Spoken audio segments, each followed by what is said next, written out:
नाशिकमध्ये घाडगेमळा परिसरामध्ये गाव गुंडांनी हैदोस घातलाय। पेट्रोल भरण्यासाठी गेलेल्या युवकाला टोळक्यानं बेदम मारहाण केली आहे। मारहाणीमध्ये कृष्णा धात्रक हा तरुण गंभीर जखमी झाला।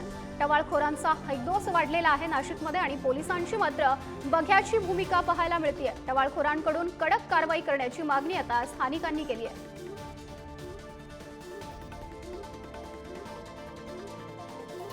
या संदर्भात अधिकची माहिती जाणून घेऊयात प्रतिनिधी किरण ताजने यांच्याकडून।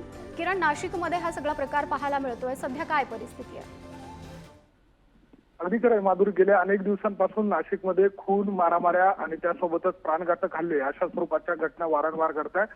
आता अगदी असाच काहीसा प्रकार मसरूळ परिसरात समोर आलेला आहे। पेट्रोल भरणाऱ्या तरुणावरच काही टोळक्यानं हल्ला केलेला आहे। संपूर्ण घटना जी आहे ती सीसीटीव्ही कॅमेरामध्ये कैद झालेली आहे आणि एकूणच या सगळ्या वाढत्या घटना बघता नागरिकांमध्ये भीतीचं वातावरण निर्माण झालेलं आहे।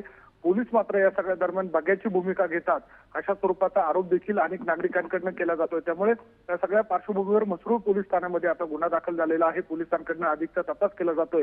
मात्र आता या सगळ्या निमित्तानं गुन्हेगारांना चाप बसवण्यासाठी पोलिसांनी कठोर भूमिका घेणं तितकंच महत्त्वाचं असणार आहे। माधुरी, धन्यवाद किरण, आपण दिलेल्या सगळ्या माहितीसाठी। तर नाशिकमध्ये हा सगळा प्रकार आपल्याला बघायला मिळतोय। नाशिकमध्ये घाडगेमळा या ठिकाणी हा सगळा प्रकार घडलेला आहे। पेट्रोल भरण्यासाठी गेलेल्या युवकाला टोळक्यानं बेदम मारहाण केली आहे। सातत्यानं नाशिकमध्ये अशा घटना घडतात, त्यामुळे पोलीस प्रशासनावर मात्र प्रश्नचिन्ह उपस्थित होत आहे।